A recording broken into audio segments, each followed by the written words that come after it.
Welcome, friends, and thank you as always to John Lee Hooker and Carlos Santana for reminding us so beautifully that change is coming.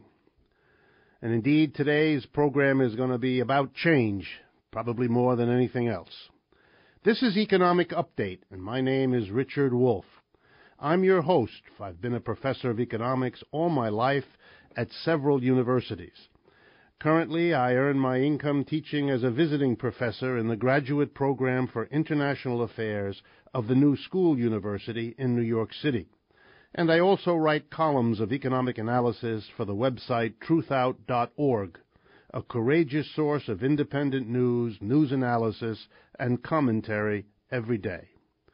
Please keep sending in your questions and comments. We read every single one. We select a few that we can respond to on the air, and the rest we use to shape the contents that we organize for each program. You can send your questions and comments to either of our two websites. The one that I have always told you about, rdwolff.com, and that's the website that carries all of my work if you're interested. And the other website, a new one that's some months old, is just as available to you. It's called democracyatwork.info. It is a new website that assembles everything you might like to know about workers' self-directed enterprises, about economic democracy, about cooperatives, and the importance of these things to our future. So send your comments and questions to me either at rdwolff.com or at democracyatwork.info. And if you're willing for us to use your name on the air, please let us know. Before I introduce my guest, who will be discussing Occupy Wall Street and its significance, in a sense, a year after it surged into prominence in the United States, before we get to that, I want to turn to some related shorter items, as we usually do on Economic Update.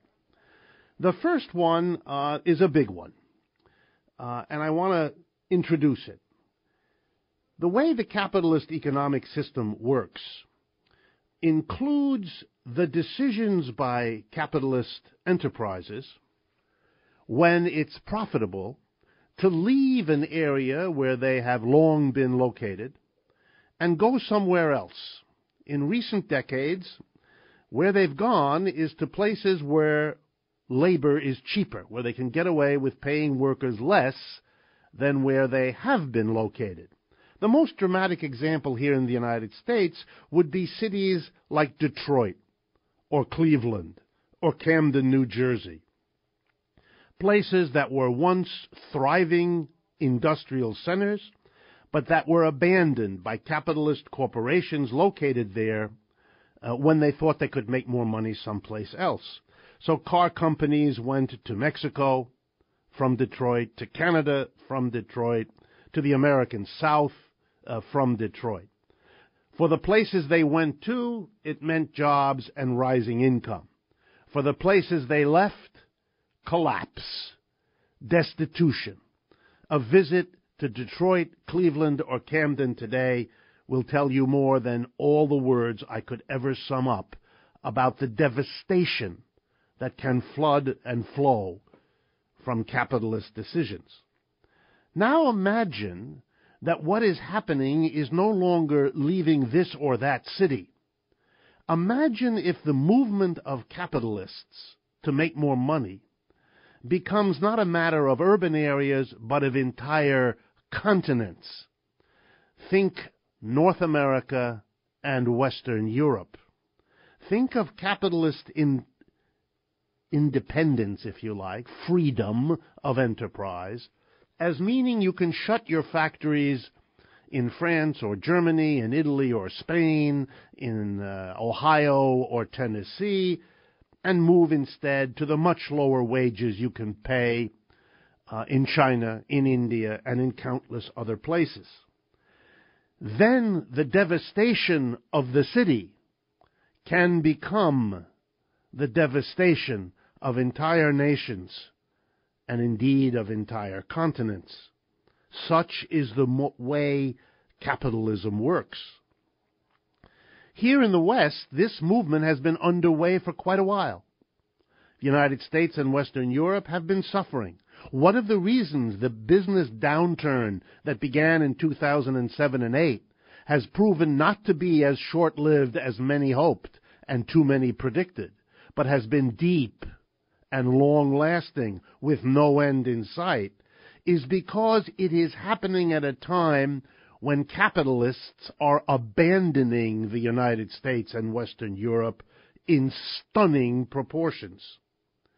And that means suffering, and that means devastation. Again, the model would be Detroit or Cleveland or Camden, New Jersey. And there are some parts of North America and Europe which are showing the abandonment in an extreme form, just as Detroit did and does. One of the places where the abandonment by capitalism of its former home is stark is the entire country of Greece. There is a devastation going on there on a scale that is truly stunning and something no one could have imagined, had they not been aware of this situation, which most weren't, as little as 3 and 4 years ago. Over the last 2.5 years, the average income of workers in Greece has dropped by 1/3. 1/3. The level of struggle and suffering there is unimaginable. Athens was described to me yesterday at a meeting I went to at the Graduate Center of the City of New York as a devastated ghost city. There are daily attacks on immigrants by people who think they're at fault for what is in fact a normal, unfortunately normal, process of capitalism. And there have been strikes. In the last week, a stunning strike in the middle of Athens. The subway system that moves, together with the buses and trolleys, more than 1 million people every day, commuters in and out of Athens, Greece's #1 city. They went on strike when they were told they would need to suffer another 25% cut in their income.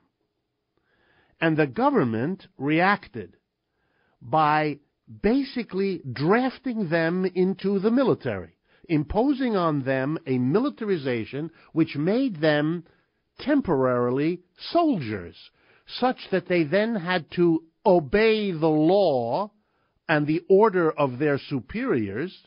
They weren't in fact soldiers, they weren't in the army, they were just militarized so that an order could be given, you must go back to work, and if they violated it, they could be arrested and thrown in jail for having violated the order of a superior in the military, even though it wasn't the military. There's a law on the books in Greece and in many other countries, by the way, that permits the government in emergencies to do this. Well, the subway workers went back to work, but they were mighty angry. So angry that they made an appeal to the bus drivers and the trolleys. Those are very important in Athens. And so they went out on strike in sympathy, keeping the transportation system shut down. This is a situation in which the working people of Greece are engaged really in what is so loosely called in the United States class war. It is a war of the wealthy and the corporations and the governing parties in Greece on the one hand, against the entire working class, the majority of Greek citizens, who are being savaged as the price to pay for the freedom of capitalist enterprises to move to wherever they can make greater profits. But in Greece there is a difference.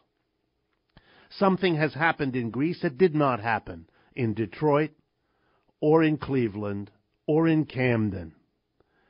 The people are fighting back. And one of the mechanisms, besides their strikes and besides their demonstrations, and Greece has had more of those in the last 3 years than in the previous 20. The other thing they do is organize politically, organize electorally. They have a new political party, Syriza, and I want to end by telling you about it, and partly because the leaders of that party have been visiting the United States over recent days. to explain what they're doing. First, here is a political party that takes an uncompromising stand against austerity. No more cutting people's wages, return them to what they were. No more savaging the average people. A completely different solution has to be found for this crisis. It is not going to be allowed to savage Greece the way the similar developments savaged Detroit, Cleveland, and Camden. And look at what happened when a political party arose with the courage to say that. Having been a very small marginal party, getting 2-3% of the vote over several election cycles, in 2012, as this savage austerity, and that's the name of this destruction, it's the name in Greece, it's the name in Europe, it should have been the name in Cleveland and Detroit too. As this gained steam, so did this party. Its uncompromising stand zoomed it up from 2 to 3% of the vote to currently getting 27 to 28% of the vote and having a very good chance in the next election to be the number one political party. It is now at least number 2, and it's touch and go whether it will be number 1 and therefore become the next government in Greece. So when someone says you can't organize politically or electorally around these issues, Syriza in Greece begs to differ and proves the contrary. And it suggests something which we're going to come back to in the interview today when we're going to look at Occupy Wall Street and think about it in relationship to the very different kind of response of the Syriza political party in Greece. My second update has to do with something, and I don't mean to be scary, but what can I do? My job is to tell you what's going on and not to censor it because it might frighten you. The Federal Reserve is the central bank of the United States. Its function is to control and manipulate the money system in this country, literally by creating money, printing it, simply adding to the bank accounts of banks so that they have more money to lend out, to spend, and also by controlling interest rates, another dimension of the monetary system. When the current crisis happened, the Federal Reserve had on its books a little less than $1 trillion worth of American government debt. Here's the way this works. When the Federal Reserve wants to increase the money supply, here's what it does. It goes to people and institutions that own debt of the United States, that have in the past lent money to the United States and gotten what's called a government bond or a government security to show that it's like an IOU that the government gives to the people who lend it money. Well, the Federal Reserve, which is basically another branch of the government set up in conjunction with banks in this country, they have the right to buy those Treasury securities from the banks, from the insurance companies, from the large corporations, and from the wealthy people around the world who own them. And when the Federal Reserve does that, it can use freshly produced new money to do that. If you've ever wondered, where does the money come from that sits in everybody's wallets? It's the Federal Reserve that decides to produce it. And it injects it into the economy mainly by buying the debt of the United States government from whoever happens to own it. These days, because of the crisis, the Federal Reserve has been behaving unusually. It doesn't just buy the debt of the United States government. The Federal Reserve has been buying, particularly in recent months, hundreds of billions of dollars worth of mortgage-backed securities, those odd securities that mushroomed over the last 5 or 6 or 7 years of the housing boom in this new century, and many of which are of dubious value. Well, the Federal Reserve is buying them. And when it buys them, it prints new money with which to pay for them, so that the quantity of new money added can be measured by how much of these bonds the Federal Reserve has acquired. And here comes the scary number. Between September 2008 and today, January 2013, the holdings in the Federal Reserve went from $1 trillion to $3 trillion. That is, the Federal Reserve added $2 trillion worth of new additional money to the global economy.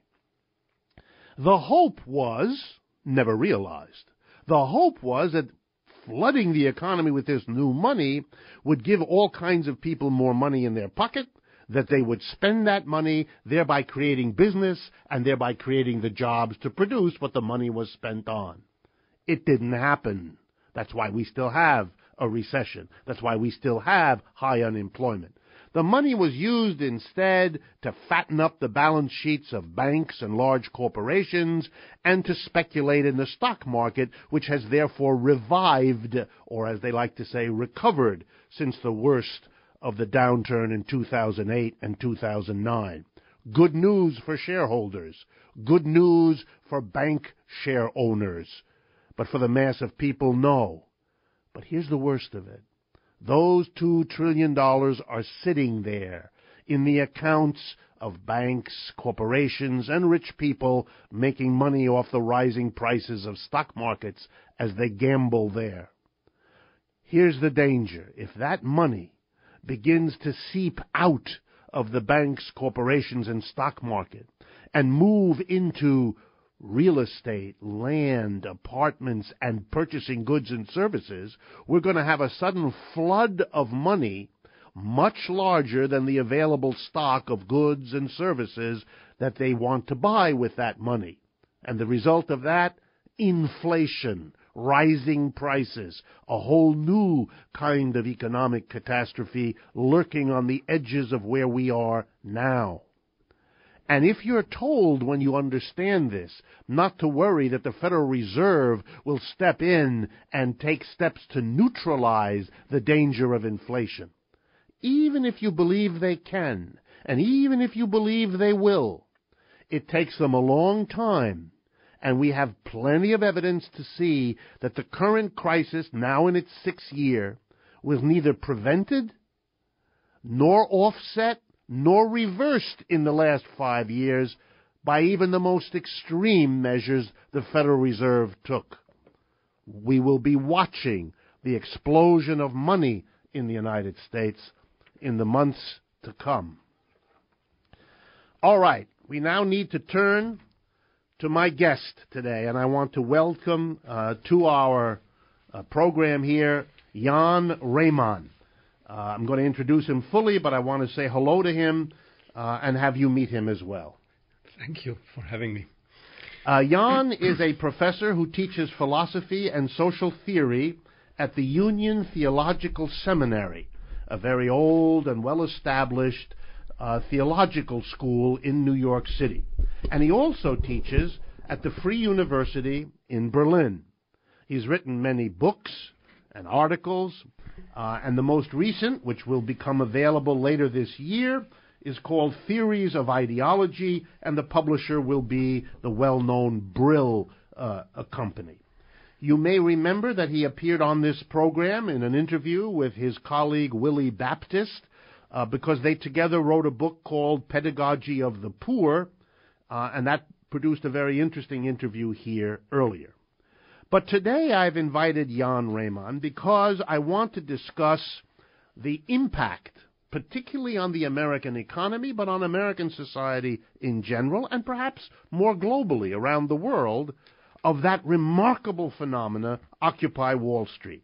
It's a good year now that it exploded onto the American scene, so we have time to look back and think about it. My guest, Jan Rehmann, is someone who studies it, who has published articles about it.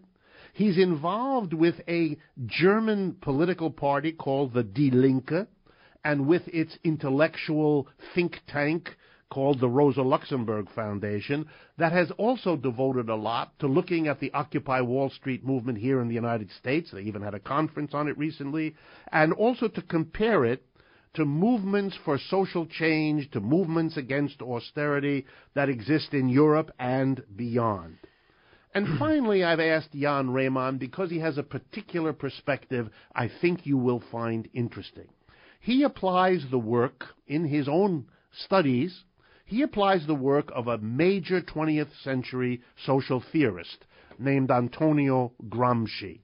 And so by final introduction to him, I want to say a few words about Antonio Gramsci. Very widely influential across many disciplines in the United States, in Europe, all over the world, people study the writings of Antonio Gramsci. He is arguably the most influential Italian social theorist, maybe ever, but certainly of the last 100 years or more. And you might be interested to know a little bit about his life. He comes from a very obscure place, the island of Sardinia, an island that is part of Italy but offshore in the middle of the Mediterranean Sea. He grew up in a peasant family. He was very sickly. Indeed, he had a kind of a bent body all his life, a small bent man who tells a famous story that his parents didn't believe he was going to live, and true to the traditions of the little Sardinian town, in his early months, they had him sleep each night in a coffin because they expected him to die. You don't need an advanced degree in psychology to think about what it might mean to spend the early part of your life sleeping every day in a coffin. He went on to become an intellectual giant, far outdistancing his physical infirmities. There is today, for example, in Rome, the Gramsci Institute, one of the most important intellectual centers of thought in all of Italy. Less well known, because it frightens some folks, is the fact that Antonio Gramsci was for a long time the founder and the longtime head of the Italian Communist Party. And indeed, shortly after Benito Mussolini became a leader in Italy in the early 1920s, one of his first acts was to arrest and imprison Antonio Gramsci, who, as a communist leader and as a leading intellectual, was the sworn enemy of fascism as it was represented by Mussolini. Mussolini put him in jail, where he spent the rest of his life. They only let him out in 1937, when he was so ill that he had a very few months left to live, and he died. While he was in jail, he decided to think through what a revolution in Italy might mean. He produced a famous body of work, usually known as the prison notebooks, that were the product of his work there, and that's where his influence comes from. So I think you will find it interesting to see how someone applies this great theorist's work on something as urgent and topical as Occupy Wall Street and all it has meant. So Jan, let's begin by having you tell us, if you can, what in the world is meant by a Gramscian approach or a Gramscian analysis of anything such as Occupy Wall Street. Antonio Gramsci was the first theorist who systematically investigated the question of how a class society succeeds in establishing a hegemony, which means a general consensus that its rule is legitimate and beneficial. How can it maintain this consensus despite capitalism's obvious inherent irrationality, despite its recurring economic crisis, despite its polarization of rich and poor, despite its destruction of the environment? And Gramsci also asked how the lower classes could disrupt this imposed consensus, how oppositional movements could develop what he called a counter-hegemony, an attractive and appealing alternative to the powers that be. And I think that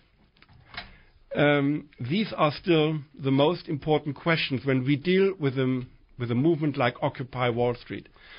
A Gramscian approach can account for both Occupy Wall Street's strengths and weaknesses.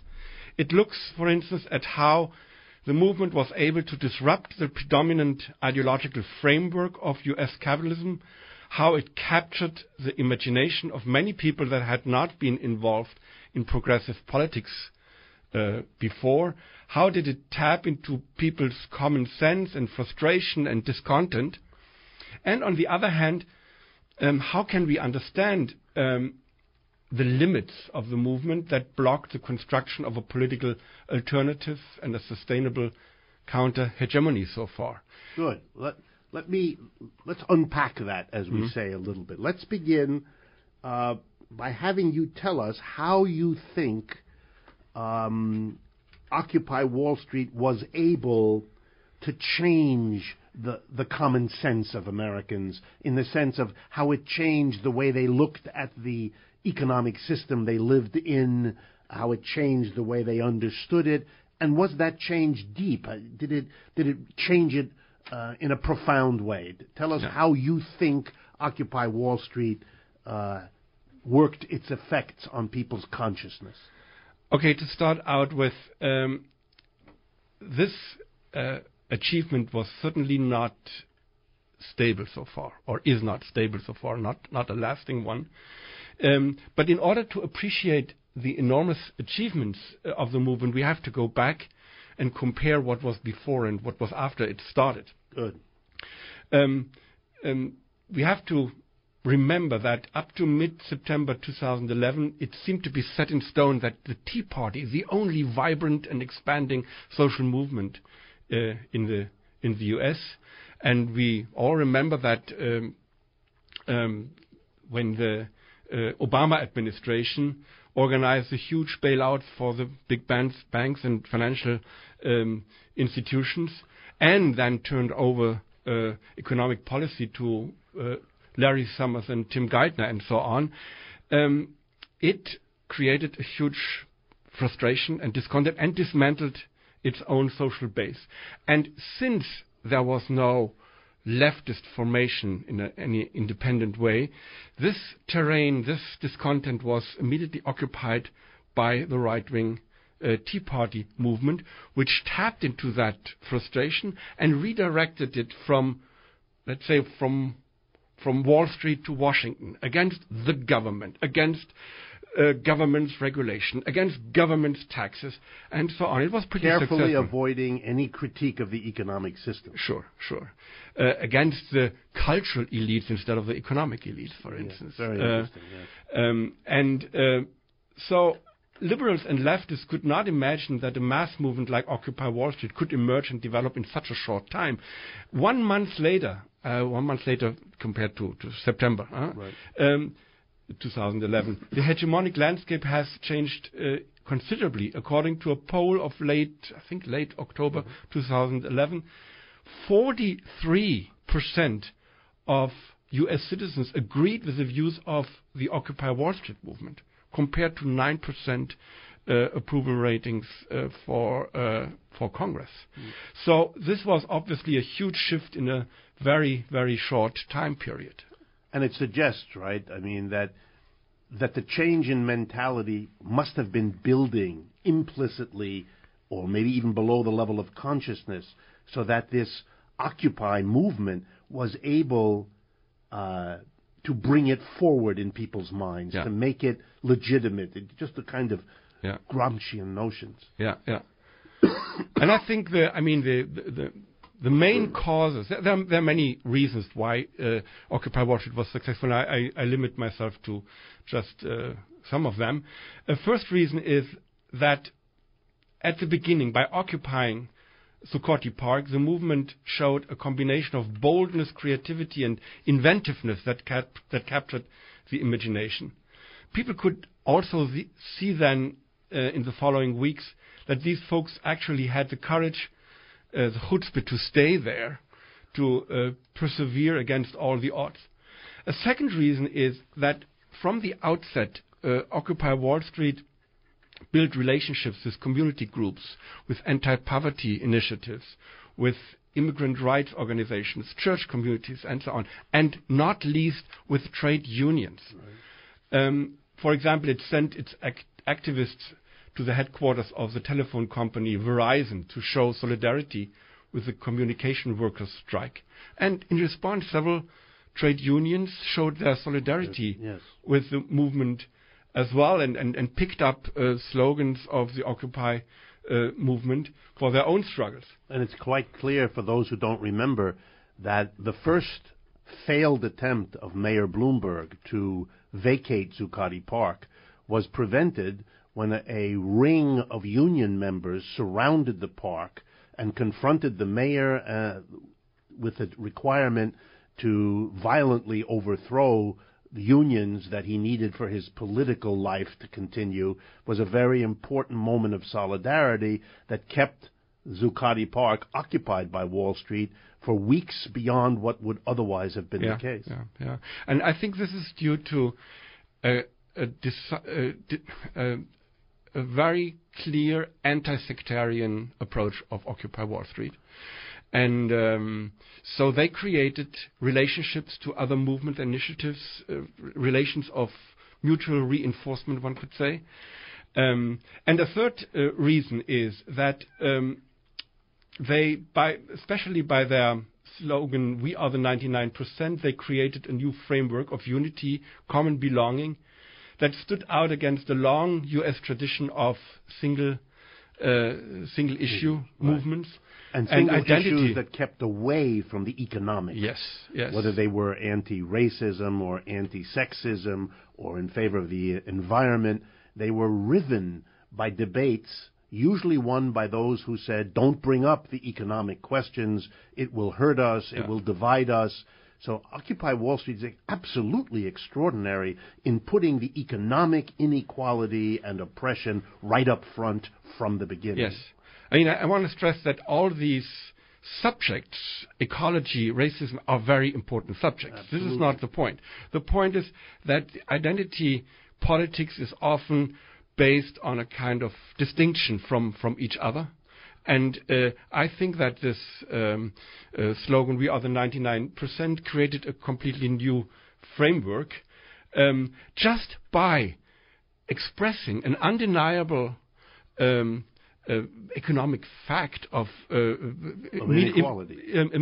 Inequality immediately confirmed by the Congressional Budget Office, namely that over the last 30 years, the top 1% more than doubled its share in the national income, whereas the other segments went down. And this is an enormous creativity to just translate that into a political slogan. Jan, I want us to take our usual mid-program break. We've been talking with Jan Rehmann. We've been talking about the extraordinary achievements and social and ideological impact of Occupy Wall Street. After the break, please stay with us. We're going to come back and talk about some of the problems and limits that a Gramscian analysis of Occupy Wall Street can bring forward for us to think about and learn from. If we do it in, how about B flat?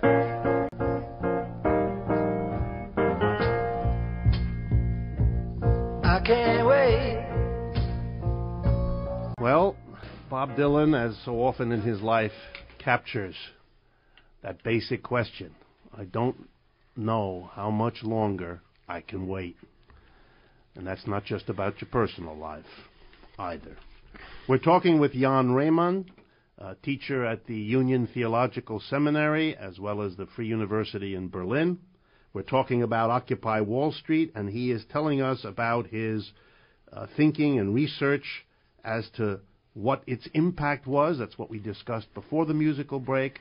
And now we want to talk about some of its limits. So let me begin, Jan, by saying what everybody says, which is it is much less in the public eye, much less in the media, much less in evidence in our lives today than it was in those final months of 2011 and even into early 2012. So some of its momentum is lost. It certainly still exists, and it's active in a variety of ways. In the New York area, it was stunning what the Occupy movement was able to do in helping people recover from Sandy, the hurricane that we had here, where it did more good than most of the city agencies that should have been doing the work. But tell us, how do you see the limits, the things that Occupy Wall Street did that teach us things it ought to have done, or at least that the next incarnation, the next upsurge, ought to remember to do? Yes. Before I point out the limit, I would like to stress that Occupy Wall Street has not vanished after the clearing of Zuccotti Park. It lives on in many actions and campaigns, for instance, against student debts and foreclosures, Occupy Our Homes, and so on. And you cited the example of Occupy Sandy. I think what is so difficult for the movement is to find another point of coalitions and of visibility. Now that they've been pushed out of the parks. Sure. And the police takes care of that. That is not to be happening again. Yes, the mayors seem to have been nicely coordinated from Washington to do that all at the same time. Exactly. To keep the parks clear. I cannot miss an opportunity to remind our listeners of what the mayor of New York said. The mayor of New York said he had to do this, violently bring bulldozers in and destroy the camp of Occupy, because of his deep commitment to cleanliness. You see, the park wasn't clean enough. This is the mayor who presides over the filthiest subway system on this planet and has throughout his 3 administrations. He doesn't care about what they look like or their dilapidation. He's interested in cleanliness, but in a remarkably selective way. So, Jan, I interrupted you. My apologies. Tell us about the limit. I think what's missing in the U.S. is an independent leftist formation that is both open to the many different approaches in the social movements and sufficient coherent to bring these differences together and to translate them into a convincing alternative. And you can see that when you compare the situation in the US and in Europe. In several European countries, there is an intense and productive interplay between social movements, trade unions, and leftist parties, instead of the old splits and animosities. There are more and more relations of mutual reinforcement. And this applies, for instance, to Spain, where the Occupy movement of the Indignados strongly influences the strategy of the trade unions in the meantime. The trade unions became much more combative and militant. It also reactivated the membership of the leftist party coalition Izquierda Unida, which, on the other hand, opened its electoral lists for movement activists and more than doubled its electoral votes. And in Greece especially, we can see that there were for a long time strong and combative social movements organizing huge demonstrations against the imposed austerity politics, with no direct impact, however, until the leftist party coalition Syriza succeeded in assembling the impulses of the movements into a coherent political alternative, which, as you mentioned, garnered 27% in the last elections in June 2012, and now, according to the polls, has even more, about 30%. So social movements and leftist parties have learned from each other. The parties do not longer claim to represent the movement, but define themselves as more or less connective parties. And more activists in the movement understand that they need allies in the parliamentary system as well, and that a general refusal of party politics helps only the most conservative and reactionary parties. Yeah, because they're left alone since the alternatives stay out of the political arena. Exactly, yeah. So your argument is it is a limit of the Occupy not to have explored or pursued or opened itself to some attempts, at least, at a creative political formation project as well. Yes, it has not mustered the will and the capacity so far to initiate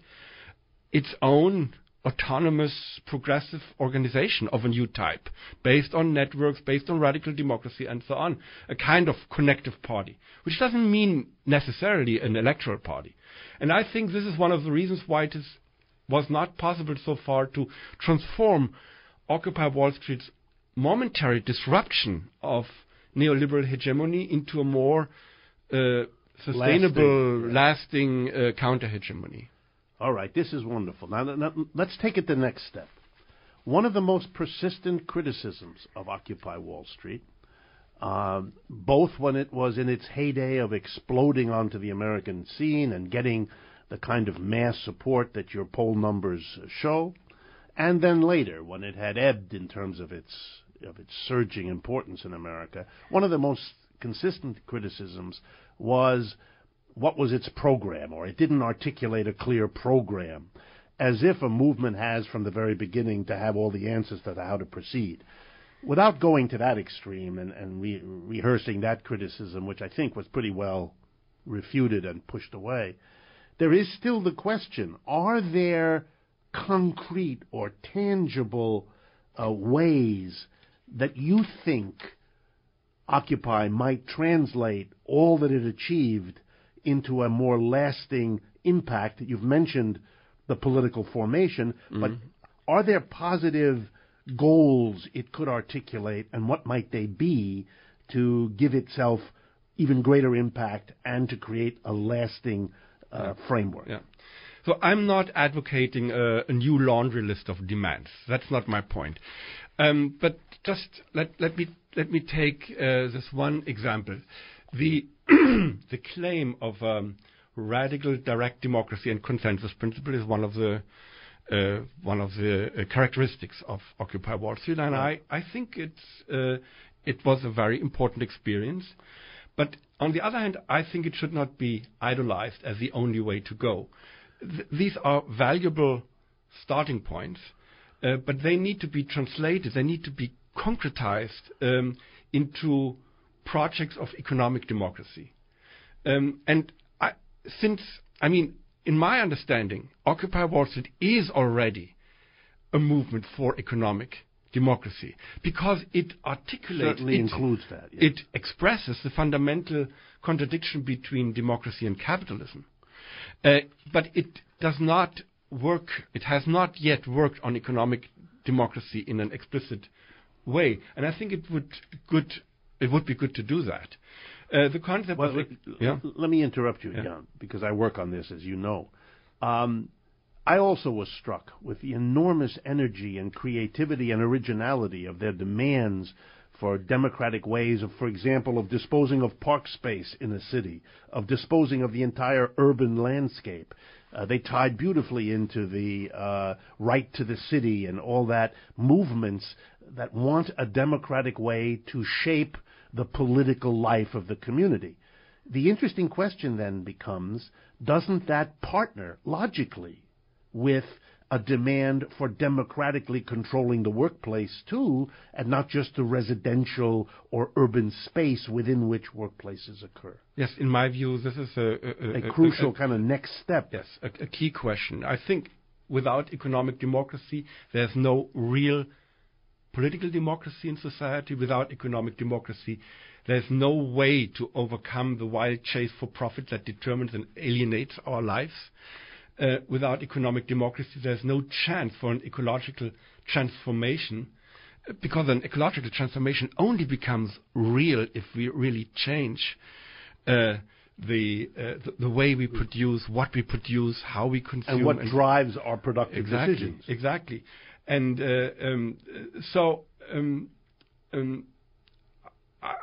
one of the advantages of the concept of economic democracy is that it drew the lessons of both bureaucratic state socialism in Eastern Europe and Western social democracy in the West, because both of them did not change the fundamental power relations in the workplace. They did not build up workers' self-directed enterprises. And so I think it's no wonder that economic democracy is such a taboo in capitalist ideologies. It is more carefully hidden, more carefully evaded than most of the sexual taboos, even in America. And I think we need to break this taboo and create a new and appealing alternative project of democratic and ecological socialism. And I think that spelling out, concretizing economic democracy is a key element to redefine what such an alternative could look like. Wonderful conclusion to a discussion of Occupy, since you're basically arguing that Occupy Wall Street took a major step in precisely that direction, and that one of the ways to honor that step is to take it another step. And in a sense, you've suggested where that could go. Jan, I wish, as always, that we had more time. Let's do this again in the future. Thank you very, very much for sharing your Gramscian analysis with us. Thank you very much. In the time that remains today, I want to respond to two sets of questions that you have sent in. One, and I want to name Gary Fitzgerald because he was the person who sent it in and allowed us to use his name. He wanted me to spell out how the current education systems, I'm assuming he's thinking of the Western Europe and the United States, or perhaps just the United States, how the current education system serves a capitalist organization of the workplace, and how it would have to be different if we had workplaces in which workers directed their own enterprises. And I think that's a wonderful question. And let me try very quickly to give you an answer. In the United States, which is the country I know best, but I think this applies elsewhere, there are a host of goals and institutions that educate workers. What's wanted of most workers is that they be highly skilled in some narrow specialization, that they know how well to do some specific task, something in the division of labor inside a store, an office, or a factory. They should be good at some particular task, which they are then asked to do over and over again for basically the entirety of their lives. Number two, they're supposed to be disciplined. They're supposed to work hard and not be distracted by anything other than the work task. Third, they are supposed to follow orders. They're supposed to be able to understand and follow what other people above them in the hierarchy tell them to do. And we have institutions that train the mass of our people to do that. We have our public schools, primary, secondary public schools. We have our community colleges. We have our for-profit colleges. It's an exploding new sector in the United States. And we have a great large portion of our public universities that do that teach skills, that are more and more narrowly specialized, that emphasize discipline and emphasize following orders. They don't just teach people how to work, they teach people to accept being told what to do on the job. And then we have an education system that trains other people very differently. We have what I would call the elite private and public institutions. Those that cost the most, those with the great reputations, those which represent what in the United States passes for the preservation of modern civilization. And they train a completely different group of people in a completely different set of skills. They're supposed to cultivate your imagination. They're supposed to cultivate a broad group of interests. They're supposed to help you build very useful connections with other similarly elite-trained people. They're supposed to build in you a confidence that you are the cream of the crop, the top of the heap, the people who were born to run the show. Wow. You're supposed to come along with the capacity to make difficult decisions, drawing on a wide range of relevant factors, and put them together. You're supposed to be a director of what's going on. Well, that's the way we organize our education. That's one of the reasons why families are so desperate to get their children into the right school so that they can make it into the upper one and not be left languishing where the vast majority are. If you had a system that was different, that required of every worker not only to do his or her particular task in an enterprise, but also to be an equal democratic member of the governing board that makes all the decisions, you could not allow such an education system. Every worker would have to learn the skills of decision-making and judgment. Every worker would have to have the confidence that he or she has learned the skills which, together with experience, can allow you to make directing decisions.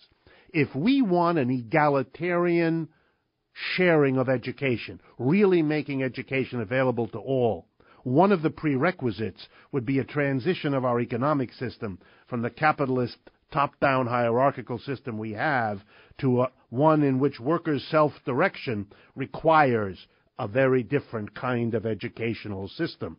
And it is something that people who are interested in equality or even just plain quality education ought to think about. We have been unable to do that. We have a highly stratified education system. Center city schools strapped for money, barely able to teach discipline, long ago having given up on real education, and all the rest of it. Those are products, in part, of an economic system that does not allow the mass of people the control, the direction, the decision-making that is left to a tiny elite. And if you do that in your workplace, that's the education system you get. My second response to your questions was to talk about current examples of workplaces in which workers do direct their own activity. And the reason I want to do this is not just to respond to your questions, but I want to get you away, if any of you are still there, from looking upon the notion of workers running their own enterprises as some utopian dream of something that could happen in a distant future. No, no, no, no, no. Workers running their own enterprise have been around for hundreds of years. They're around today. So I am starting today a program in which I'm going to talk to you about various ones of them from time to time so you become aware of them. Today I'm going to begin with a famous one. Back in 2008, a perfectly well-run and good factory in Chicago called Republic Windows and Doors was closed by the company that owned it. They had decided they could make more money in some other way, and so they decided to close the factory, to lay off all the workers, to create yet new economic problems for Chicago, which already has a lot of those problems, and the workers were left utterly in the lurch. They even refused to pay workers the wages, the back pay, the severance pay that they had been contractually obligated to do. The workers, to their credit, fought back. Another company was brought in, and it tried to run the factory, but it didn't do a much better job than the first capitalist in keeping it going. So by 2011, it looked like it was the end for this company, for this job, for these workers.